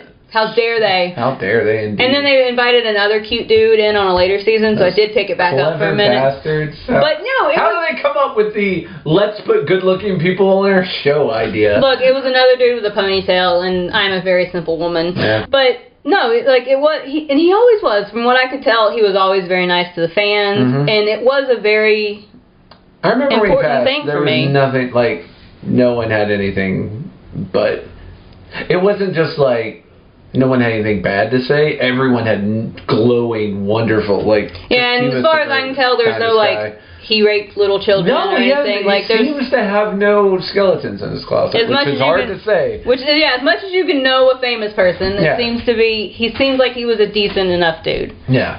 So that one made me a little sad, I'm not gonna lie. That's fair. And not at all an answer I would have expected. Not that I have any idea what I would have expected. Honestly, my money was probably on, like, oh, I don't think any celebrity deaths have touched me that much. Most of them don't. Yeah. Like, to be perfectly honest, like, I feel bad for the people whose, like, you know, families are. Like, Robin Williams dying is sad for his family. That was probably mine, honestly, as far as ones that, like, hit me. It was either that or Kurt Cobain, and, like, Kurt Cobain was more of a... I don't know. They were different because Kurt Cobain hit me in high school, and in high school I was just like looking for reasons to be sad. So I don't really know. Like, I like Nirvana okay, but he died and I had an excuse to wear all black and be bummed out for a while because I was bummed out all the fucking time anyway. It was nice to have something I could, like, say, oh, this is why. Yeah, yeah. Because, hey, my chemicals in my brain don't do right. So I'm like, oh, I'm fucking depressed all the time. But it was nice for a little while. Kurt Cobain was kind of a reason to be sad. But I think... That other people could relate to. Yeah, that other people could relate to. Robin Williams actually made me sad in and of itself. Yeah. Because I respected him so much as an actor, and because it's such a fucking cliche, but it was the comedian who killed themselves, like the person who... And yeah, that just like, that hit me in a very bad way. I was living in New York at the time, and I remember we went up on the roof, and my friend had a projector. And we projected, we would do this all the time. Usually we'd play Mario Kart, but like we would project onto the wall next door to us, and we watched Hook and Toys and What Dreams May Come that night. As like our homage to Robin Williams. And man, I just remember it put me in such a funk I couldn't shake. And I think the other thing that affected me is if a week before that you had told me, how would Robin Williams' death affect you? I don't think I would have said a lot. I think I would have been like, oh, it'd suck a little. Yeah. And I would have moved on. But for reasons I probably will never be able to explain. It hit me a lot harder than I thought it would. Yeah. Like, it kind of blindsided Well, me. sometimes you connect with people. I don't fault anyone that. It's just I have a hard time. Appreciate that. Well, I have a hard time. I have a hard time with grieving anyways. Now, what do you mean by having a hard time with it? I mean, I shove everything down in a nice little box and decide not to feel it until I drink too much or watch a movie. You do it right. Yeah, okay. yeah. So, like, I have a hard time feeling all of those feelings. Mm-hmm. Like, in an abstract way, I can tell you I am sad. Yeah. But actually sitting down and feeling feelings, I'd rather die. So, Noted.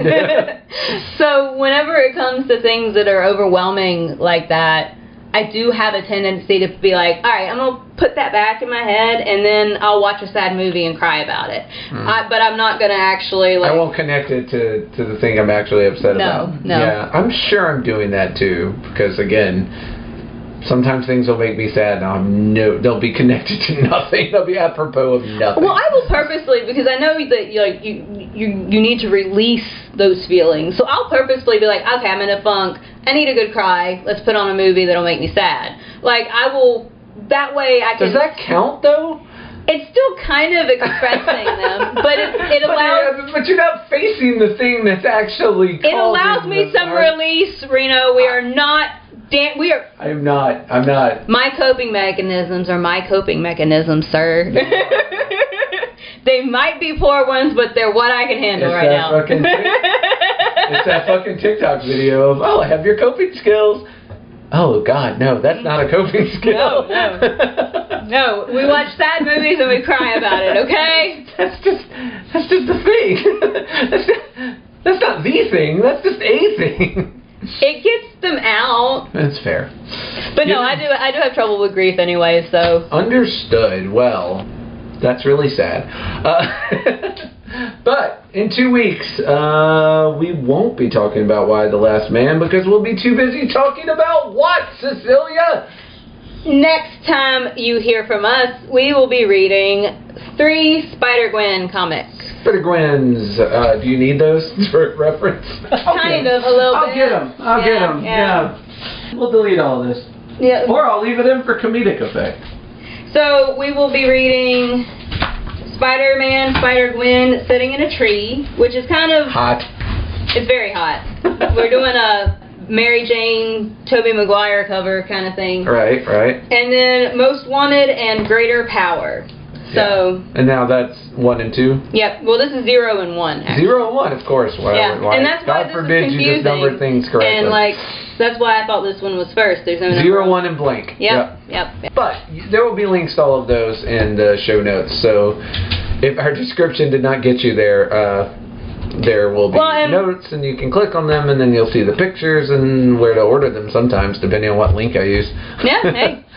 He's very helpful sometimes. Occasionally. We're actually doing this because my small lady really enjoys Spider-Gwen after watching the Spider-Man Into the Spider-Verse movies.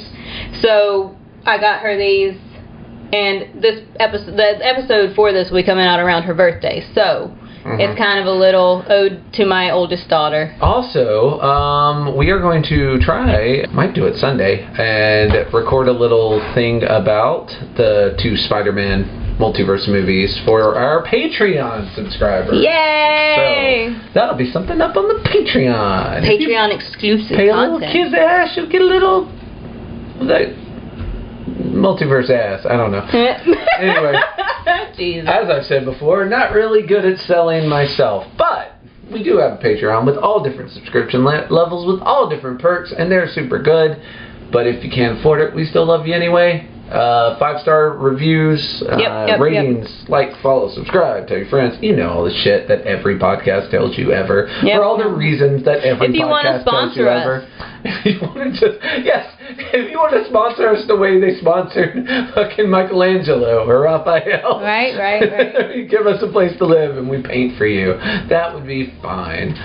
Otherwise, that would be fun. Just keep listening. Be your own ally. Be your own ally. And we'll see you back here in 2 weeks for some Spider-Gwen action. Yay! Till then, Bye-bye.